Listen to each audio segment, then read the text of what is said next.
สวัสดีค่ะวันนี้เราก็มีน้องน้อยมาเพิ่มอีก1 คนนะคะเพราะน้องน้อยอยากจะกินนมแล้วก็วันนี้บ้านเราอ่ะมันมีอะไรที่มันใกล้จะใช้ไม่ได้แล้วเนี่ย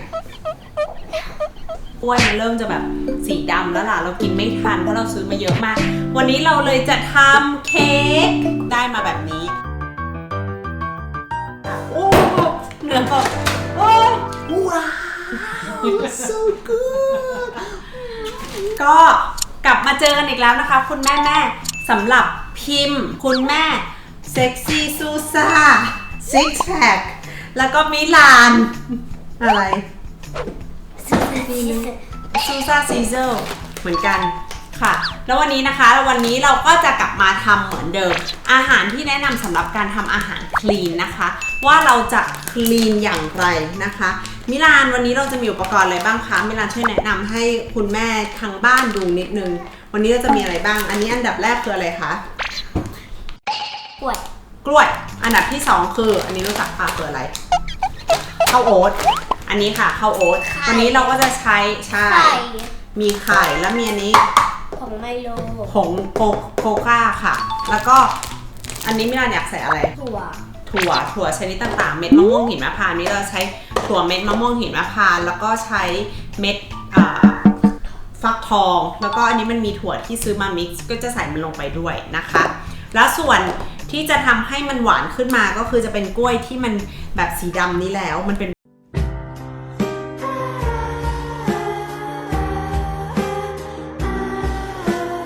บ้านที่เรามีเนาะแล้วก็2อย่างนี้อันนี้อะไรลูก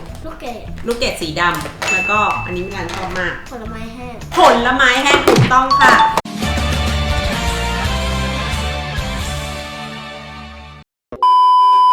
วันนี้อุปกรณ์ก็ไม่มีอะไรยากเลยนะคะเราจะไม่ใส่เหมือนเดิมคือไม่ใส่แป้งไม่ใส่เนยไม่ใส่น้ำมันแล้วเราจะเบคขนมเค้กค่ะแล้ววันนี้ขนมเค้กก็จะพิเศษมากเลยเป็นขนมเค้กกล้วยช็อกโกแลต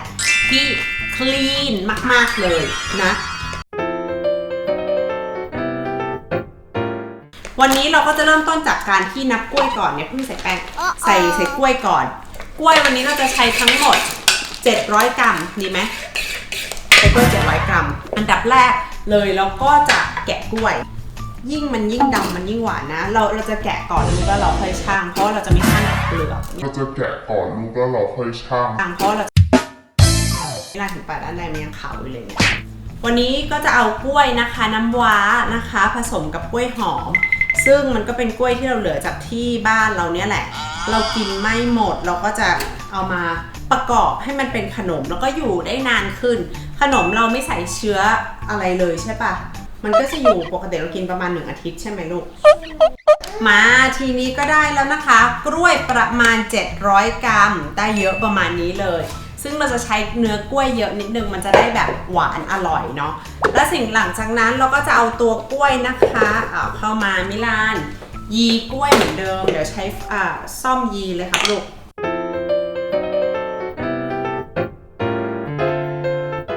ใช้เครื่องกันเถอะแม่ไม่มีอะดิหลังจากที่เราใช้ซ่อมนะคะคนไถอย่าเพิ่งล้างลูกยังต้องใช้อยู่ใช้ซ่อมคนไถเรียบร้อยเราก็จะได้เนื้อที่เป็นเนื้อของอะไรคะมิลานกล้วยที่เป็นอย่างนี้ค่ะดูนะเนื้อกล้วยได้ประมาณอย่างนี้เรียบร้อยแล้วเราก็จะเริ่มจะผสมกล้วยสิ่งแรกที่เราจะผสมคือเราจะใส่มันด้วยผงโคก้าซึ่งมันทำให้อันนี้หลังสุดครับอันนี้ผงโคก้านะคะที่เราจะใส่ไปแล้วใส่ประมาณ2 ช้อนโต๊ะใหญ่เดี๋ยวมิลานช่วยคนนะครับ1อีกอันหนึ่งนะครับงานเทเลยครับ2เยี่ยมมากพอมันได้เนื้อช็อกโกแลตเป็นเนื้อกล้วยช็อกโกแลตอย่างนี้เรียบร้อยแล้วนะคะเราก็จะมาตีไข่ทั้งหมดมันก็จะใช้ทั้งหมดกี่ฟองครับวันนี้มิลานเอามาไข่ทั้งหมด4 ฟองนะคะเราใช้ไข่ใช่เบอร์0เบอร์1ที่บ้านเราใช้01ก็สามารถใช้ได้ถ้าใครมีไข่ฟองเล็กกว่านั้นก็สามารถใช้ได้เหมือนกันอันนี้มาทีนี้เราก็จะตีไข่ผสมไข่เรียบร้อย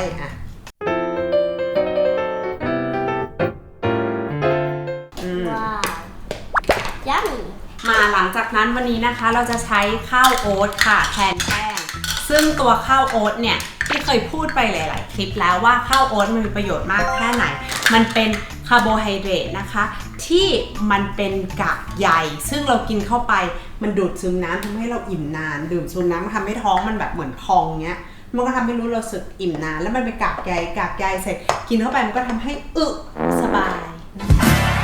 มาเราจะใช้ข้าวโอ๊ตตัวนี้นะคะทั้งหมด2ถ้วยบวกกับโรโอ๊ตก็คือตัวข้าวโอ๊ตที่ไม่ได้บดนะคะนี่คือเป็นข้าวโอ๊ตที่บดมาเรียบร้อยแล้วเป็นตัวเดียวกันแล้วก็ไปเข้าเครื่องปั่นก็กลายเป็นอย่างนี้นะคะแล้วก็ตัวนี้เราจะใช้ประมาณ2-3 ถ้วยค่ะต่อมาใส่ข้าวโอ๊ตกันใช่อันนั้น1อันนี้เป็น1คัพนะคะเราก็จะใช้ทั้งหมด2ถ้วย1ถ้วยใส่ไปเลยแล้วก็จะใช้โรโอ๊ตนะคะให้มันมี texture นิดนึง2/3ถูกต้องค่ะแล้วเดี๋ยวมิลานก็คนนะคะ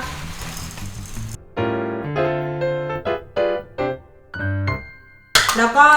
ส่วนต่อไปที่เราจะใส่ก็คือตัวเบกกิ้งพาวเดอร์หรือผงฟูนะคะจะใช้ผงฟูทั้งหมด2ช้อนชาแล้วก็ใช้เบกกิ้งโซดานะคะครึ่งช้อนชาค่ะ1 2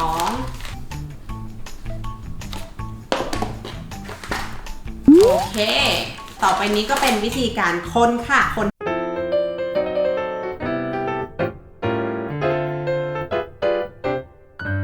หลังจากที่คนเรียบร้อยก็จะได้เนื้อแป้งประมาณนี้นะคะหลังจากที่ได้เนื้อแป้งเราก็ใส่ถั่วตามที่เราใจชอบเนาะมันก็จะอยู่ที่ประมาณอันนี้ใส่ไปถ้วยหนึ่งเลยไม่ใช่ใส่ถ้วยเต็มเลยลูกนี่ใส่ไปเลย1ถ้วยเพราะเราชอบมากแถมให้ด้วยแถมไปเลยดีกว่าแล้วก็ใส่ตัวนี้เม็ดอะไรลูกเม็ดฟักทองนี่ใส่1/3ไม่ทันเทแล้วก็มิกซ์ใส่ไปเลยจากนั้นสิ่งที่มิลานชอบและมิลานอยากใส่เพิ่มก็คือพวกผลไม้แห้งใช่ไหมเป็นอันนึงนะก็ดีแล้วก็ใส่ถั่วใส่ผลไม้แห้งเข้าไปเป็นประมาณนี้นะคะแล้วก็ต่อไปมิลานก็จะคนครับคนให้ทุกอย่างมันเข้าเนื้อกัน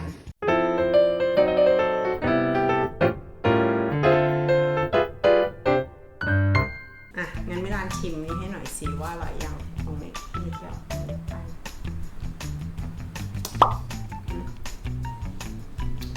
ป้า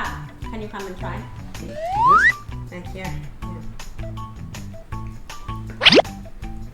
Wow so good Wow so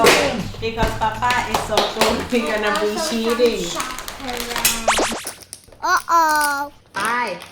จริงๆแล้วทางคุณแม่ไม่ต้องใส่นะคะช็อกโกแลตมันก็จะคือเป็นคลีนเลย 100% ที่บ้านเราแอบใส่ช็อกโกแลตเพราะว่าลูกแล้วก็สามีชอบมากใช่ป่ะคนเรียบร้อยแล้วสิ่งที่เราจะได้มาก็คือเนื้อประมาณนี้ค่ะโอ้เนื้อเขาโอ้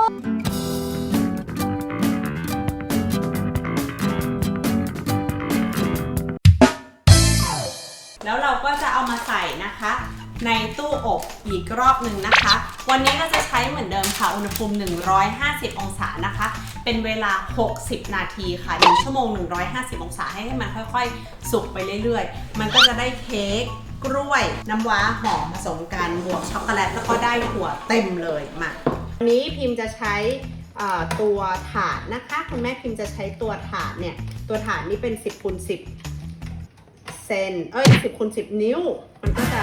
กระจายเนื้อได้ค่อนข้างดีเรียบร้อยแล้วนะคะเราก็จะได้นี่ประมาณนี้นะคะแล้วก็ทางพิมพ์กับมิลานวันนี้เราจะตกแต่งหน้ากล้วยนิดนึงเนาะเพราะให้มันน่ากินเพราะว่าเราจะไปฝากพี่ที่ฟิตเนสด้วยเรียบร้อยแล้วนะคะวันนี้เราก็ได้เค้กกล้วยหอมกล้วยน้ำว้าที่มันจากแบบผลิตแบบว่าเกือบดำแล้วเราก็มาได้ตรงนี้เดี๋ยวเราจะไปเข้าตู้อบกันนะคะแล้วมาเจอกันอีก1ชั่วโมงค่ะว่ารสชาติหน้าตาหลังจากอบแล้วมันจะเป็นยังไง 1 hour later เค้กกล้วยน้ำว้ากล้วยหอมมีกล้วยแล้วก็มิกซ์เข้าไปได้กับช็อกโกแลตแบบคลีนนะคะก็ได้มาแบบนี้กล้วย700 กรัมโอ๊ตนะคะเป็นแป้งโอ๊ตหรือว่าเป็นโอ๊ตโรลก็ได้รวมกันแล้วประมาณ2 ถ้วยครึ่งถึง3 ถ้วยนะคะพ พร้อมกับถั่วอะไรก็ใส่ไป แล้วก็มีผลไม้แห้งอะไรก็ใส่ไป แล้วก็สุดท้ายก็ผงฟู2แล้วก็เบกกิ้งโซดาครึ่งนะคะขอบคุณมากค่ะแล้วเจอกันนะคะ สวัสดีค่ะ